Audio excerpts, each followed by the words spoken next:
Ole tosura babimisa na poasa. Ba député to votaki bazo salarien. Bazo salarien.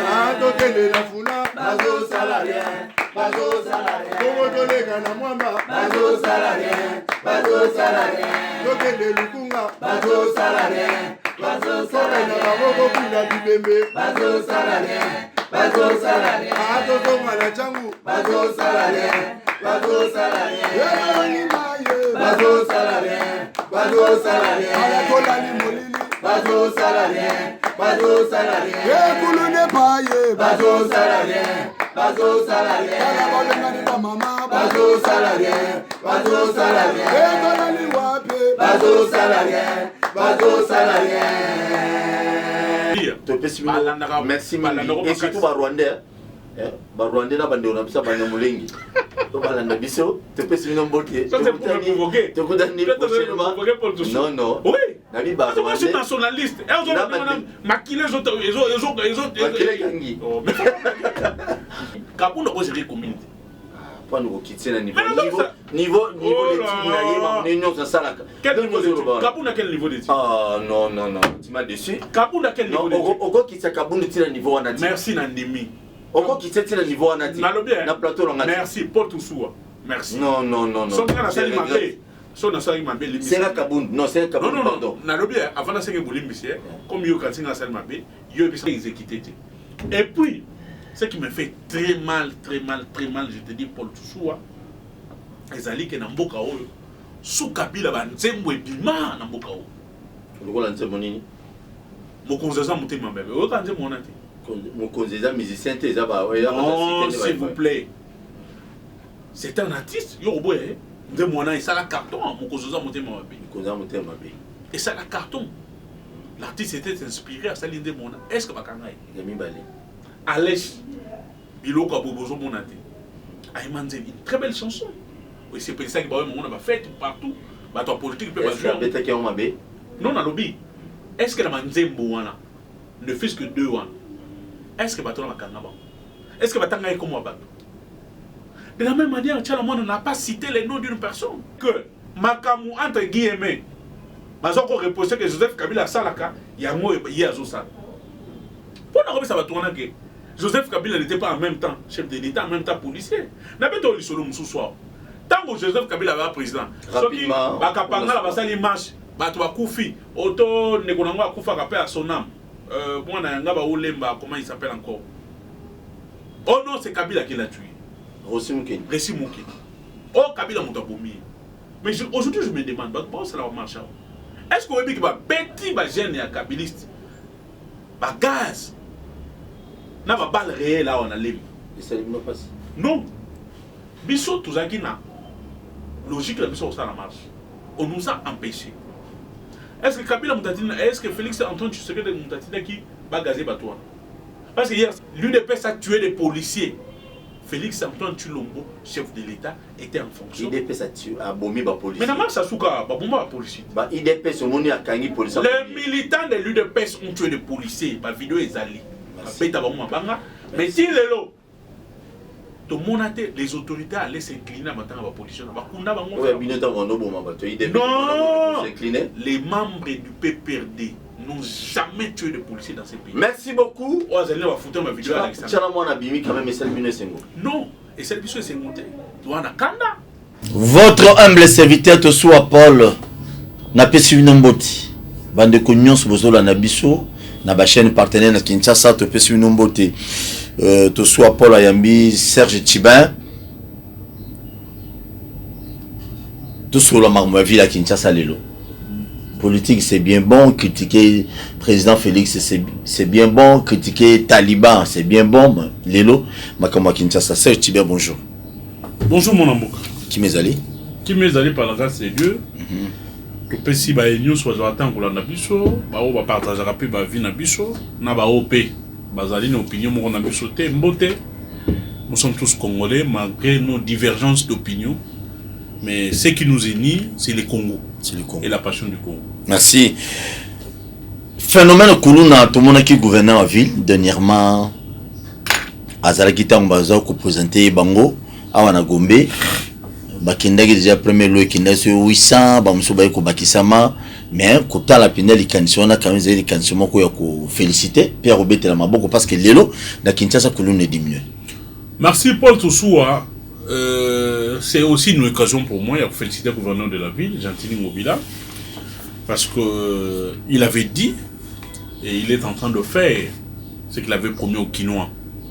Il avait promis aux Kinois au diminuer l'insécurité. Insécurité par rapport à bandits armés, mais surtout, mais aussi à Kuluna. Gentili Ngobila avait promis la construction de routes. Il est en train de construire les routes. Il avait promis Bosoto et Sila. Bosoto, ils allaient car il y a environnement. Bosoto na changement, il y a réflexion, il y a raisonnement, il y a quinoa. Il avait promis aussi Molili. Bitumbana Molili. Alors qu'il y a Bunda Bitumbana père Longango. Parce qu'ils allaient m'obaler à solo. Aujourd'hui, une année ou 2 ans déjà au pouvoir. Et effectivement, il est en train de se battre. Il se bat avec des armes en tant que Mwana Moubali, en tant qu'un gouverneur visionnaire. Cela a permis aujourd'hui, Yo Moni Makamwana, il a mis sur pied un programme. Programme Mwana Zalaki, il y a pour réduire l'insécurité dans la ville de Kinshasa. Mais comment la revendication Zalaki Mingi? Oh non, Bakoulou, on va kangi bango batina bango na prison. Soit na parquet en complicité na ba magistrat bazobima na ba bloc et tout ça. Le gouverneur avait dit il faut trouver d'autres mécanismes. Il y a qu'on rééduquer Bakuluna parce que ce sont nos frères, ce sont nos enfants. Ba mususu problème est que ils ont raté l'éducation familiale, ils ne sont pas partis à l'école pour apprendre. Moi délinquance, il y a beaucoup moins et même on a la criminalité. On ne peut pas les rejeter. Ou nous ne pouvons pas les rejeter. Voilà pourquoi Gentili Ngobila, en tant que visionnaire, en tant qu'un gouverneur qui sait projeter sur l'avenir, à chaque partenariat entre Ville à Kinshasa na service national. On a ligne pour que le Kuluna, Oyo Bazale qui va s'ambissi bango. Et que va condamner bango baza déjà courir peine na bango zali courir na ba kuluna oyo ba sambisa ki bango et que peine na bango esili mais il faut bazwa musala ba yekola musala ya maboko pour que ba kozonga na société bazala des personnes utiles pour na développement de la société. Bazala bato te ba kozonga ya sous machette to mbeli to mandoki na poche pour na accéder bato ba bomama. Partenariat est abouti. Nous félicitons aussi les responsables et à centre et à Kanyamaka CC pour cette collaboration avec la ville de Kinshasa. Le gouverneur a mis le moyen au-delà de l'intelligence Mayele à Mbongo. Mbongo pour nous permettre un inspecteur provincial d'abord Kosa Moussalana traquer le Kuluna dans tous les coins de la ville de Kinshasa, traquer les bandits à main armée qui opéraient dans la taxi à quête, ils ont enlevé spécialement à Bananabiso, à Bassi, à Banabiso, à Bassi, à Mamanabiso. Mais étudiant, il y a étudiant, il y a IPC et ISC. Excusez-moi, gouverneur a tiemaillé les lambeaux pour que va traquer Bango. Ceux qui sont traqués, ceux qui va s'ambissi Bango, n'a pas oh, nous sommes ceux qui va condamner et que peine na Bango il faut exécuter Bango. Nous avons dit que nous avons dit que bayekola nini musala maboko menuiserie bakoyekola kosala bilanga bakoyekola musala ebele mécanique bakoyekola misala onyonso kozalaka yo mwana mobali olozala kaka na makofi pona kobeta bato oyiba mais oyoyokela mwa musala maboko erozobima prison erozobima centre de formation nezala de rééducation ozala quand même indépendant au milouke la moi musala et permettre d'évoluer. Mais tout cas qui dernièrement à part quand makasi to ki ba musu bakelo mami ba musu bakena plateau de bateke ba musu bakio wapi donc le gouverneur a qui a engagement na batu ya centre ya Kanya Makasi surtout na bisika mususu. En fait, Nécropole tout ça qui faut voir que ce projet va s'étendre et que ça va Kanya Makasi c'était. Toujours le financement gouvernement provincial le gouvernement provincial avec Gentini Ngobila parce que le gouverneur avait promis des gens mon na plateau à Bateke. Espace ils allaient à Monen. So que dit na Mankana. Mankana c'est Kinshasa ba doit bakati. Espace ils allaient Monen. Il faut exploiter côté Wana. Le gouverneur est en train de réfléchir. On crée d'abord les conditions de vie. On crée des conditions de vie. On met des centres qu'il faut. On met la sécurité. Enfermé, il travaille pour que pour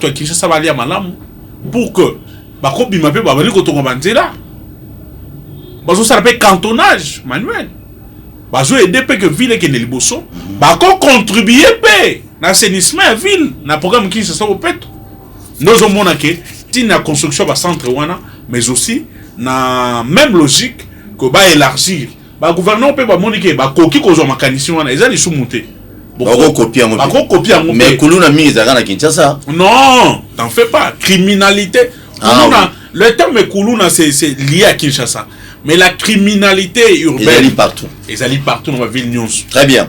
Donc, merci. Le gouverneur qui peuvent ça serait une très bonne chose. Pour l'intérêt de la population, vous pouvez prendre ça pour que vous la réalité gouverneur merci pour que ces jeunes là trouvent quand même de l'emploi et surtout Moussa là-bas école. Merci beaucoup na gouverneur Gentini Ngobila Mbaka quand même vous avez fierté à Joseph Kabila le lo batumsu bakolo bato ce qu'ils peuvent dire mais au moins vous allez moro ya batu soda ya Kabila Joseph Kabila le na Congo mais surtout geste au sali ya rolongola bakoluna ko bimisa moi muke na kesi ya ville ya Kinshasa ko privé bakino na makamusu sur le bino il faut quand même balala bien lelo na Kinshasa tozo betali solo awa so kena bisika boyebi ba komina bakuluna entre autres masina o major Kinzola bane ko encourager ko chérir bakuluna lelo kuluna nyo mo banga biote na boyo keno kata bilanga donc mo ça bien na bumbu na selemba ou un peu partout le même ça kitoko gouverneur ville ya Kinshasa nzama bossa na hote o wanu mo politique côté na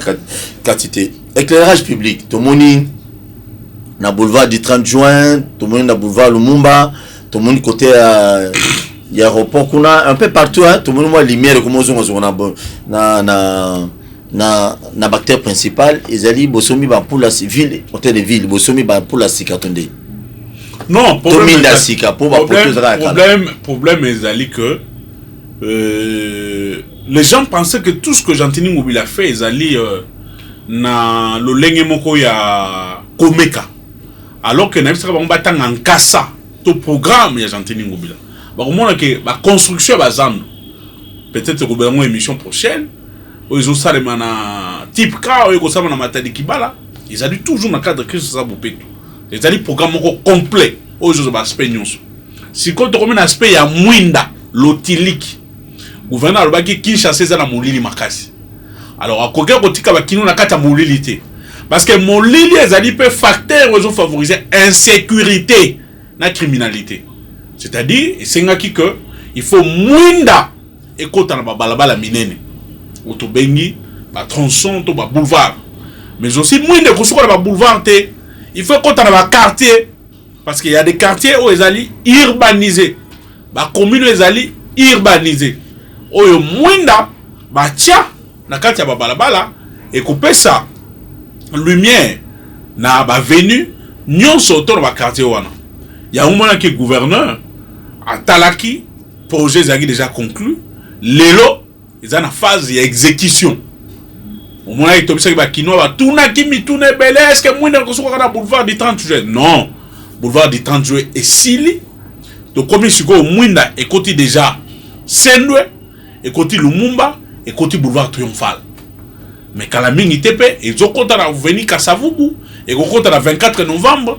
Et qu'on compte à peine et ça c'est comme ça on a élengé ça moins des autres avenue Kikwiti o 424 communes avenue Kikwiti nenga bazoto ngono so esili ba kotia mwinda po na bonheur ba kino et kokota matete et kokota bandal et kokota ba commune nyonso bazara ba poto na bango ya mwinda ba zong c'est la bongo ba zong sa mwinda pour que ba commune wana ba jeune batanga bakoza la pe libanda ofani na coin liboso le pont on a bino mwinda so les alliés autant peu calmement avec beaucoup de calme bakino bakangi maboko te batondi longonia et pas gouverneur de la ville par rapport il y a action wana il y a éclairage public ba bisi gouverneur de la ville alembate parce que ville les muibi moya iba ezali mingité yango totondi longonia Gentini Ngobila Mbaka grand bal il faut continuer sur cet élan parce que la ville de Kinshasa il faut ilata langi nango ya sika robe nango ya sika neto baka kin la belle. Je ne peux pas toko c'est cette émission peut-être tout le moko ya bande ko IDPS au président Aïe Jama Kabunde ya IDPS ba proponer ya lobby ministre des finances de mtozo bloquer masolo ya kufuta ma ba fonctionnaire kufuta ma ba enseignant kufuta ma ebile merci Ndeko bien cause mutu FCC cause la mutu FCC dali sumuté c'est un choix ya lokumu pe ya tina ndenge bato musu basala choix cause ba IDPS je ne refuse pas chacun basala choix cause la partie chacun est libre de faire son choix mais soit il faut que justifier en par des actes ya kitoko pe ya malamu c'est ce qui fera la fierté ya action na bino siko avant na kota na mutuna wana na linga pe na ilage moi flou mo na mitu abatwa banzela ya elengesa kikwit bongolo banzela o nyonso zo stade mawana ezali banzela zo stade matin na cadre ya programme à 100 jours moins encore na cadre ya initiative ya présidence de la République banzela on ezo stade sur le fond propre ya gouvernement provincial où est dirigé par Gentini Ngobila Mbaka.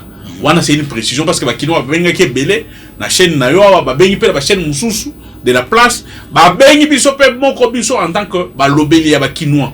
Ya ngoto pe sa précision na ba nzela wana za la cadre programme 100 jours te ezali na initiative ya présidence de la République te mais ba nzela wana ko tongama na o mususu zo tongama déjà ezali sur initiative na projet il y a un gouvernement provincial où est dirigé par Gentini Ngobila Mbaka. Financé dans le gouvernement central. Financé par le gouvernement provincial. Financé par le gouvernement provincial à la ville de Kinshasa. Et à la tête du pouvoir exécutif à la ville de Kinshasa, on voit Gentini Ngobila Mbaka, le visionnaire. Merci. Maintenant, Motuna ya Tina. Au monde de Konangaï Paul Toussoa, des fois ça me fait très mal. Au monde de Kabouya, s'il n'a pas la maîtrise de certaines données, oui, surtout tellement ma finance, il doit quand même avoir cette bonne volonté à retourner qui des droits pour avoir la réponse. Kozwa le lenge ya ko sala makamune ya zo sala wana pour diaboliser mutu ko intoxiquer mutu pona ko yinisaye na population na ye to pona ko yinisa moto wana net ministre finance c'est ya la gouli na PPRD na FCC vis-à-vis la population les alimabe. Mais maintenant on a coupé quelques détails techniques. Je sais que l'école qu'il est parce que c'est de la spécialité de la finance publique. Quand c'est là, la Goule arrive au mois de septembre en tant que ministre, à côté déficit. Déficit des alignés. Déficit des alignés, moka iso kambama. Tozali na ba recette, tozali paye na ba dépense. Mais ton côté en tant que mobilisation ba recette. Maye, tozo côté c'est ali mokie. Mais maye tozo bimisa ezebele mboka moyen fonctionner malamu ezalité en tant que ministre à finance azali na mission à liboso oyo a se fixé que au gouvernement pesa ki ya ko contenir déficit wana c'est-à-dire qu'on réduire ba dépenses publiques ezala quand même proportionnel na mosolo ezokota la caisse à l'état mission mibale ko stabiliser ma cadre macroéconomique ezali c'est-à-dire inflation est à la té. Inflation on a qu'on permettre que Montozali na mbongo na ye à perdre mbongo à valeur na ye à tout moment. Qu'on stopper l'hémorragie ou a inflation, mais aussi surtout qu'on mène ba réforme pour na nini. Tozali Congo en tant que république, tozali na partenariat na institution Bretton Woods, na institution mususu Banque mondiale FMI. Ben institution non seulement vous allez en partenariat na bango, vous allez na ba condition ba kopesa sabino en termes ya finance publique. Ba principe on est aligné. Il faut faire des dépenses au calquer ba dépenses publiques que sur base ya mon solo. o bozali na caisse bokoki kokende kodefa mbongo te na bisika mususu pamba te bozali na capacité ya koproduire te pour na kozongisa mbongo wana mais aussi en termes ya priorité ya ba dépense ba kosala kaka ba dépense o etali makambu ya paiement c'est-à-dire oyo ko laissa bato bazosala musala parce qu'ils sont obligés ya kofuta mandako le foot na bango il faut que ça bango en temps réel mais aussi il faut que ça la pacte ya stabilité pacte on est alinine ba kopesa bino ba condition par exemple que en matière de finances publiques il faut gestion à la rigoureuse que union sur les ba contrat aux qui fait de gré à gré lors du programme à 100 jours ils à la tête ba décaissement ya mbongo la misolo ya caisse de l'état il faut installer ma kaka sur base ya principe ya basse caisse mais aussi oui na kopesa principe mususu mais aussi ba principe ya décaissement mbongo en urgence il faut la respecter ba montant wana nyonso mais aussi que la banque centrale a tika koza ba injonction ya présidence ya république na lors ya programme ya 100 jours que ba ko bimisa mbongo sans qu'on respecte chaîne ya dépenses chaîne de dépenses et le ministère à budget et le ministère à finance et puis la banque centrale. Donc, l'institution va respecter, va respecter, principe on a sur orthodoxie budgétaire. Ou ils ont respecté avant c'est les à la boule. Mais tant qu'il y a en tant que Montomayele, parce qu'Azali aussi agent international, il a travaillé à la Banque mondiale, il a travaillé dans plusieurs projets à la Banque mondiale, l'Amérique latine. Azali une expertise wana azali na mayele wana crédit na ministre de finance to mayele na ye ezali na renommée moko international RAE a tient ma union son atteint loi en application ce qui fait qu'il ne bloque personne et puis batangi maramonete ya passeport passeport tango baké ko résilier contrat c'est lié à la goula za quitté mais tango baké ko luka sikoyo entreprise mususu ya dossier comme on n'est pas salarié la goulité et bandi na ministre de tutelle ministre affaires étrangères ministre on a 8 ans pour nous étudier dossier parce que c'est une entreprise qui vient il faut que bango il faut que ba capacité dans notre expérience en matière il y a production américaine wana mais il faut avoir aussi une garantie que à tout moment ba ko en rupture de stock à tout moment ba ko empêcher république de fonctionner ministre il y a affaires étrangères assis ici ko traiter dossier wana à côté dans le ministère des Finances pour qu'il y ait pas ça la part naïe. Mais un dossier quand ça arrive dans le cabinet ministre a besoin de la montée big na tiens bon colotte auto signature ministre a allé ba conseiller spécialisé en matière juridique en matière de finance yepé à cause document na à copier ça ba e bazali pe benaye pour ba ça ba étude rapidement tibé ba étude wana et ko permettre que yé azala na possession ya mukanda batini lakie pour qu'après ça peut réponse appropriée na muto akomela kie to na muto ya ko solliciter parce que ça c'est pas comme ça mais maintenant to moni ndeko kabuya a bimi a sali ba déclaration moko na robengango fallacieuse contre le ministre des Finances. Je vais dire au Congolais que le ministre des Finances n'est pour rien parce que ce qui a été bloqué mais les dépassements budgétaires de la présidence c'est ça limité parce que la présidence présidence dépassement est loin de 3% sous Kabila est comme 14 000%. 14 000. 14 000%. Il y a des dépassement budgétaire. C'est très grave pour tout ça. Non, s'il vous plaît. 3% et qui est à 14 000. 14 000%. Donc, 18 ans, Joseph Kabila, dépassement budgétaire dans Mboka Oyo, et c'est le 3%. Mais si tout le monde a 3% pour la présidence. La présidence, tout le monde a 3%, tout le monde a 14 000%. Cela est dit à quoi? Bah, triple salaire, il y a pas conseiller. Conseiller, ils ont 20 millions de francs congolais, à combien à 80 millions. Moussou 60 millions. Mais sans tenir compte, il y a production. Parce que tant qu'ils ont matché sa salaire, bah, j'en ai honnête pour tout ça dans l'entreprise. Il faut que, bah, content dans la signa soit doit matcher signa mbongo, soit dans la source à revenu moussou se permettre ngai, n'a pas ça va trouver un salaire. Mais bah, on va tenir compte dans monter. Mais tout le monde que non, na compte à présidence, on a 14 000%, pourcentage de Joseph Baymati, on a, et au coût ça paye un salaire à Joseph Kabila $670 000. Merci. Na linga pour nos ramons na mayeli. Mitu na weza mitu na tina. Ya ngo monique et loko zo sala nga pasi bande kona biso ya IDPS na cash. Baso pesa biso musala mingi.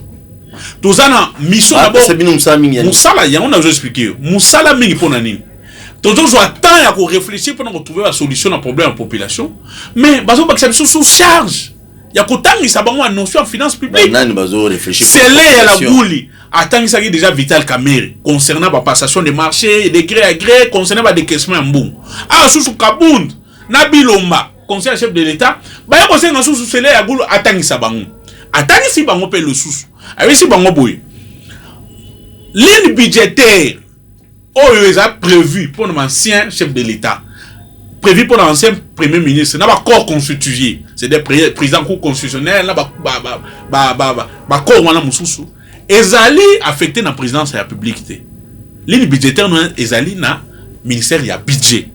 Ça c'est une position de détail. Donc Kabound na Biloma. Et là ça n'a pas Kabouya j'ai pas encore accepté, mais Biloma Zali conseiller spécial à chef de l'État, il fallait y Biloma parce que ce sont des questions fondamentales. Donc cela veut dire que nous le beleli donc Bandeko Baola na biso de part et d'autre salaire à Joseph Kabila $670 000 au Yazouak comme ancien chef de l'État. Ezali na mbongo ezali na budget ya présidence actualité. Ezali na ministère ya budget na ngoza pas. La ligne budgétaire ezali na ministère ya budget ezali na présidence. Mais azwa $670 000 oui, ce n'est pas un problème. Mais ozalaki bien taillé na FCC. Tomoni sikoyo. Non, ils ont bien taillé na FCC. C'est bon, tout évolué. Lobby Félix Antoine Tshisekedi ancien président. Mais l'équipe belé. Merci beaucoup. Sur que l'équipe belé, il n'y a pas de problème. Vous pouvez revoir. Bah retraité belé à ça n'est pas un problème. On peut revoir ça tout le monde. Mais maintenant, tout le monde de Kobilomba a continué car on a Libungi. Il ajoute non. Ce qui dépassement budgétaire est salué parce que Kabila a 2500 soldats. Ce qui est d'abord fort, Kabila n'a jamais eu 2500 soldats. Combien? Je ne sais pas, mais il ne peut pas avoir au-delà, il y a 300 soldats. Il ne peut pas avoir au-delà, il y a 300 soldats. Merci. Mais maintenant, depuis que Neko Bilomba, vous êtes en erreur. Il y en a Kabou, il y en a Kaboum. Parce que le nombre de soldats que Kabila a, Bazali ba soldats au Bazali déjà n'est effectif il y a garde républicaine. Comprends ça. Tout le cas. Tout go. Maintenant, du fait que Kabila a 2500, d'abord il a le Kouta, il a 2500 gardes, à rouler qu'à 250 soldats, tout 300 à l'équipe monté, où ils ont Bazali à disposition. Bon, l'essentiel c'est la garde républicaine. Mais non. Mais bon, nous la garde république ou on a la garde républicaine Bazali déjà n'est effectif. Il y a président Félix. Il y a garde républicaine.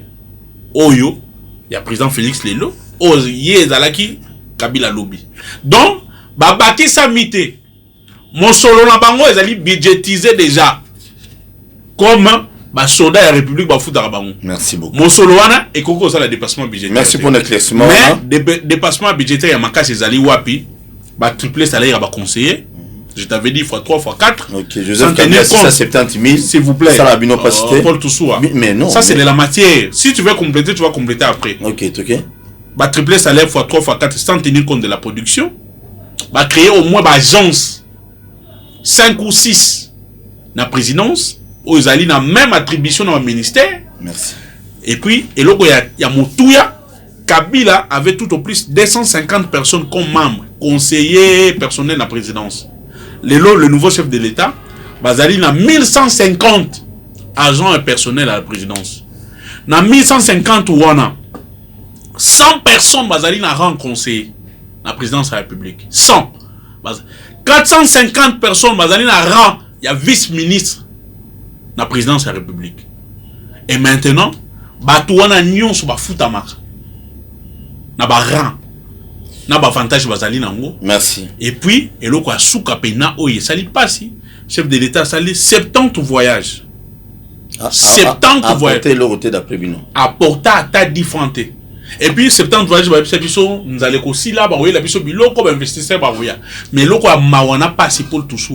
Ata kambiste moko polonais te. Ayana mboko na. Merci. Les a engagé yo. Merci beaucoup na banzete. Tant que nous pesa le président Félix c'est que dit leçon il faut autant nos leçons au boteur qui salaire à Joseph Kabila 670 000 les lots passionnés au retraité militaire ou bien va retraiter belé va fonctionner à l'état. S'il vous plaît, s'il vous plaît. Ceux qui m'ont est-ce qu'on y a dit que c'est un opposant qui avait fait ça? S'il vous plaît.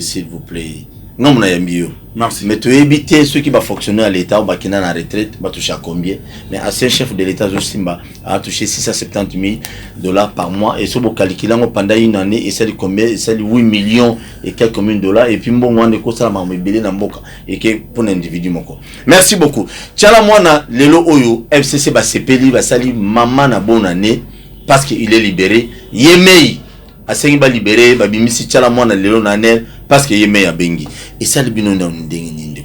Tant qu'il va tuer, il dépasse. Va critiquer Nzembo, va binon, va aimer le président Félix. Ça vous fait comment? Non, j'étais en train de pleurer, Paul Tsousoua. Pleurer? Je pleurais hier, toute la soirée. Parce que l'ingama chala mwana mingi bakangi. Non seulement la linga chala mwana mingi, mais je pleurais pour la démocratie de notre pays. Les efforts consentis par Joseph Kabila pour que yo Paul tout soit les à la télévision na yo, pour que liberté d'expression, pour que liberté de ya presse fan na mbuka oyo na moni que toujours zonga sima, toujours zonga vraiment à 1000 pas na vitesse à makasi. OK, tu évolues. Et ça linga passé pourquoi? Liberté d'expression na mbuka oza garantie. Liberté à presse est garantie. Merci. Mais lelo tchala mwana en tant que musicienne asali nzembo na kuma ingratitude atangi koma moto na nzembo wana te afingi pe moto te parce que mission ya moyembi ezali kopesa conseil ou interpeller société ou interpeller pe batu o bato vivre na kati ya société. Mais à cause de cette chanson on a privé maman tchala mwana badouana. La police est venue assiéger pendant des heures et des heures. Bakangi bakila laissé na aner. Sans pourtant y avoir une infraction ni à salaki. Et ça lui passe pe na mao. Mais là que je sais n'a pas si mingi. Akaja lobeli ngom mingi te. Jean-Claude Katende a lobeli ngote. Bazado Christopher Ngoyikutu tikana. Ba organisation à droit de l'homme ba lobeli ngote. Sous Kabila, il faut mon acharnement à Katende, acharnement à Kapiamba, n'a pas Christopher Ngoy. Mais est-ce que ça la passe? Les lois Zalaki, les lois Chalamouana. Mais est-ce que avant Chalamouana Zalaki, Karma pas. Le Begogo Zalayo Paul Toussoua. Le Begogo Zalangaï, dont la République est en danger. Mais yo, c'est tout ma propos Tenarawana. Non, quel propos? Moi, j'ai fait je fais les analyses. Moi, j'étais toujours dit que moi, je respecte beaucoup le président de la République. C'est un chef de l'État. Parce que je suis légaliste. D'ailleurs, j'étais toujours dit que d'accord, tu as le président élu. Mais ils ont l'opinion na batu na ye. Nous, en tant que légaliste, j'ai toujours affirmé que Félix Antoine Tshilombo Azali, président. Très bien. Mais cela ne m'empêche pas. Ce qui a bimi les bandes à mon bec pour lui constituer constitution, n'a critiqué l'action na ye. Merci. Cela ne m'empêche pas d'avoir une analyse sur son action à la tête. Cela ne m'interdit pas de faire analyse sur le rapport des forces na gestion commune dans la coalition. Ça, on ne peut pas nous empêcher de le faire. Ce qui va empêcher, ça sera un cas de plus pour la démocratie ou l'état des droits au Kabila qui a la constitution et allaient exécuter. Et puis, ce qui me fait très mal, je te dis, Paul Toussoua, ezali ke na mboka oyo, sous Kabila ba nzembo ebima na mboka oyo. Lokola nzembo nini? Mokonzeza motema mbebe. Oyo ka nzembo na te. Mokonzeza musicien te za ba. Non, s'il vous plaît. C'est un artiste, yo boye. Nzembo na ça la carton, mokonzeza motema mbebe. Mokonzeza motema mbebe. Et ça la carton. L'artiste était inspiré à Saline de Mona. Est-ce que bakangai? Yami Balé. Alèche biloko abobozo monate. Aïmanze une très belle chanson. Oui, c'est pour ça que on a fait partout. Bato politique peut jouer. Est-ce que tu as non na lobby. Est-ce que la manzembo wana ne fait que deux wana? Est-ce que bato na bakanga bango? Est-ce que batanga comme bato? De la même manière, Tchala Mwana n'a pas cité les noms d'une personne. Abimisi kaka audio la pesa ki na studio nzembo eleki malamu mingi bato babimisi yango libanda. Bato basali ba vidéo na ndenge na bango sur les réseaux sociaux. Na YouTube. Ça n'engage pas Tchalomona. Vous ne pouvez pas envoyer l'année. Et que ne kokangaye. Comme si c'était un criminel, comme si c'était un bandit de grand chemin. Et le réseau, ça n'a pas passé. Chef de l'État, lui n'est pas Dieu le Père. Bato va critiquer, parce qu'il n'est pas Dieu le Père, il faut qu'il soit critiqué. Mais en même temps, chef de l'État, le baki, que ceux qui ont vu au Konzi, Bakasho non soit un air fait kangama. Mais les gens ont compris Kasho un air et kangambate. Bakasho un air et kangambate. À moins que chef aille bate, azalaki na Goma, que Bakasho et kangambate.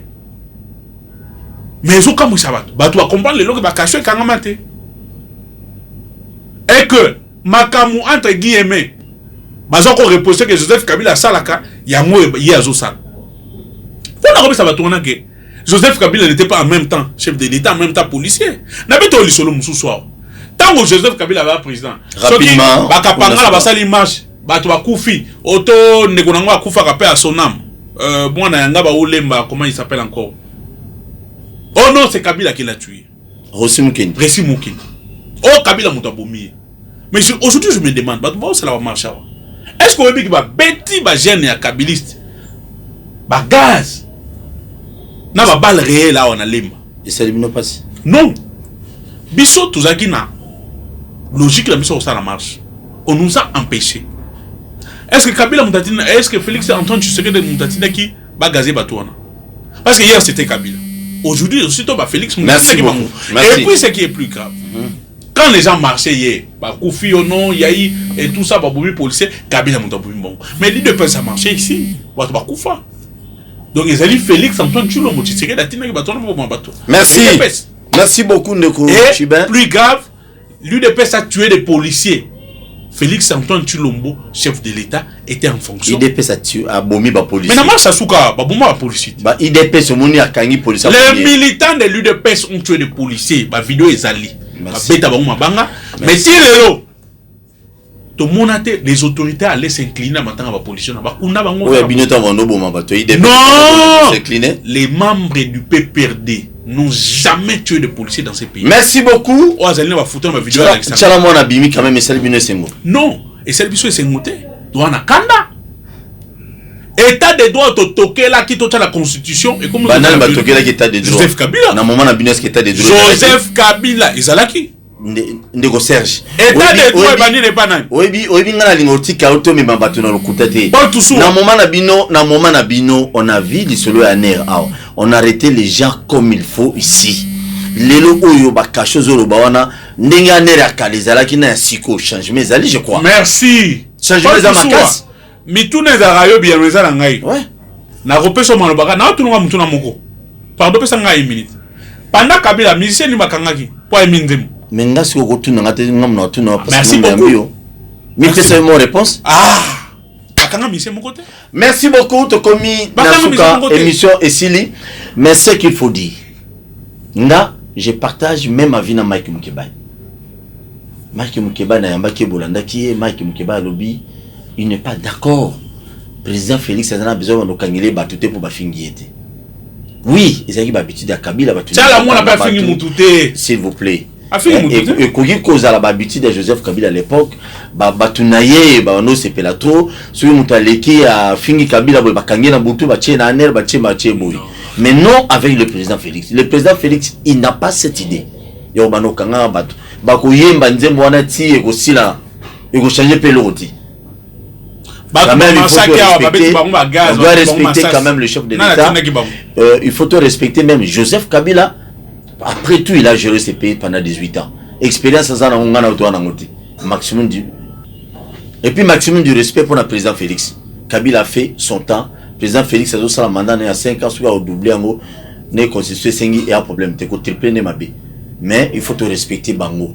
Même quand nous passons dans le plateau de télévision, tu finis à karaté. Et quoi, Boutine est là au monté. Et surtout les communicateurs. Non, surtout les gens qui sont sous le bois. Les gens délimités. Ils ont l'injure facile. Contre qui? Contre Joseph Kabila. Yo mon a été bateau ça entité ba fani bazo finga maman Olive ba fingi Kabila. Et puis c'est chose grave hein, chose grave. Kabouya secrétaire général na Kaboun ba sali meeting na kata parti na bango ba militaire IDPS ba ofinga Kabila partenaire siège IDPS na siège na siège na bango na siège na ba locataire té. Merci beaucoup. IDPS na siège na bango. PP des locataires. Merci beaucoup. Tobi nenge lupango ne son maman qui. Ne me pousse pas dire des choses ici. Na yebi nenge son maman. Donc, mais bilo ba locataire. S'il vous plaît, s'il vous plaît. Oui. Kabouya na Kaboun ba sali meeting, ba so finga Kabila, ba militaire ba finga Kabila, partenaire ou ba benga privilégié. Ya Félix Antoine Tshilombo. Mais parce que vous ici. Non, to bébé ici. Oui, ici ba calé partout. To calé nani? To calé projet ni. Merci beaucoup. To komi na suka mutuna ya suka ndeko na Jean-Marc Kaboun na telemi awa. C'est les à la boule tembo. Yo muto chakombo. Papa. Yo chela mama. L'intelligence au service de la nation. Au service à FCC. Non non. Tozui Jean-Marc Kaboun na telemi awa. Jatini mobile telemi awa. Vous après? Vous après? Jean-Marc Kaboun Jatini mobile telemi Babi pono mutu moko a géré biso commune à Gombe au pono nani. Non mais d'abord comparaison ça ne tient pas debout. Non. Comparaison côté. Réponds seulement ma question. D'abord entre Ngobila na Kaboun, c'est les jours et la nuit. Nande. Ah mais c'est les jours et la nuit. Nande ngini explique rapidement. Ngobila et gouverneur à ville à Kinshasa. Non, na lobby on a ba fonctionner ba titre ba na ngo lelo. Zwa ba ngo ba citoyen simple. On peut comparer Bangoté. Ils n'ont pas le même cursus. Papa, hein? Ce sont des Congolais. Ngobila a 50 entrepreneurs dans ces pays. Il a travaillé dans ces pays. Il engage les gens dans ces pays. Kaboundeki, qu'a-t-il fait déjà pour ces pays? À part qu'au marché et tout ça. Il ne faut pas comparer. Pour répondre à tes papas, na Kabound, na comparer je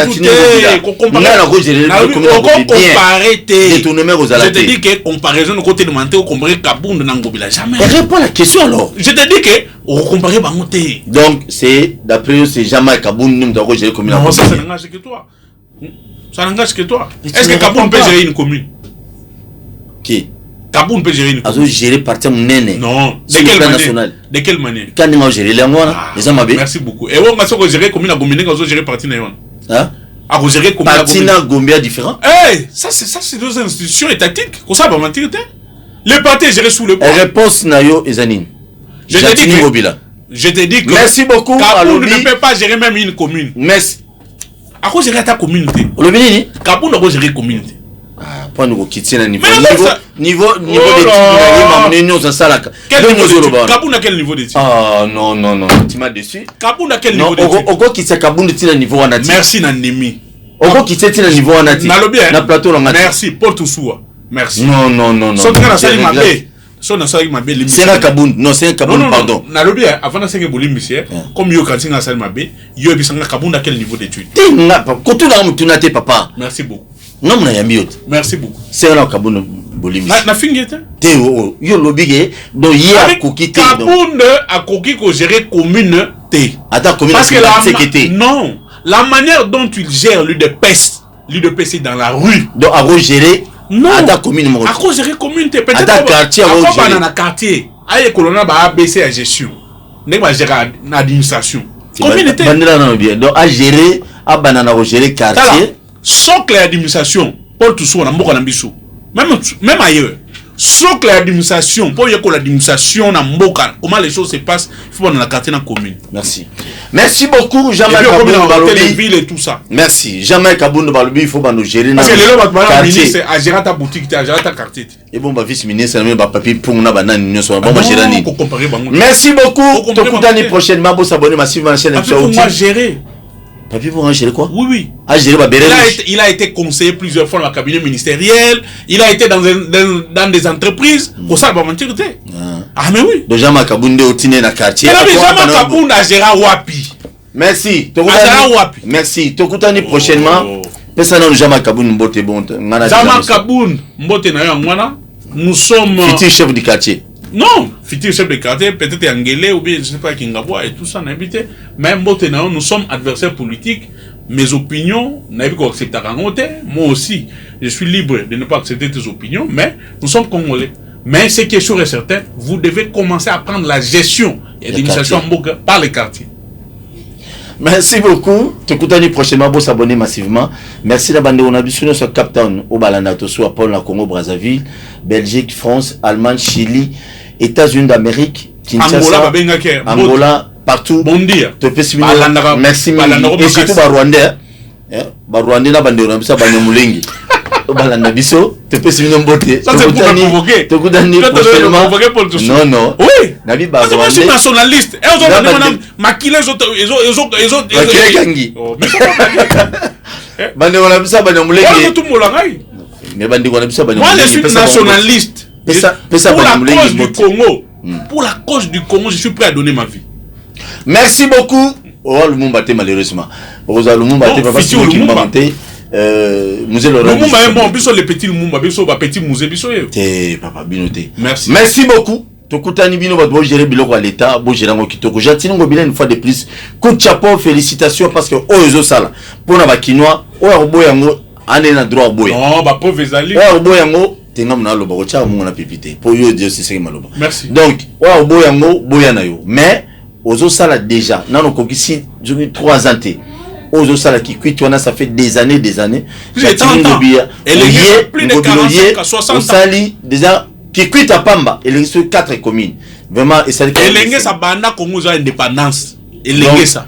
Ba mona ta ba kinyo so ba gérard do ba to kabila pe ba gérard mabe pour ba ngopé na kada 18 ans na ba sala ki elenge. Mais wana zo tonga nzela na ngwana. Ouais merci. Gouverneur mais wana na bénédiction ya Félix. Donc dans prochainement bon s'abonner massivement na chaîne YouTube ba kino ba lobi TV kitoko. Merci Serge Chibin. Merci à Bayonu sur Joseph Kabila pe na ngai moté. Na Angola, mbote na bino. Et mbote nyonso bato wala na biso na Mbenzale na Kingakati na parc de la vallée l'Antile. Te Kingakati ndo baby. Na Congo to telema to lobela mboka ye. Wole to suwa ko bimisa na poasa. Ba député to votaki bazo salarien. Bazo salarien, to tele la funa, bazo salarien, bazo salarien. Congo to lega na mwamba, bazo salarien, to tele lukunga, bazo salarien, na baboko kula bibembe, bazo salarien, to tonga na changu, bazo salarien, bazo salarien, ala tola ni molili, bazo salarien. Kulune paye, bazo salarien. Kala balengani na mama, bazo salarien. Tolani wape, bazo salarien.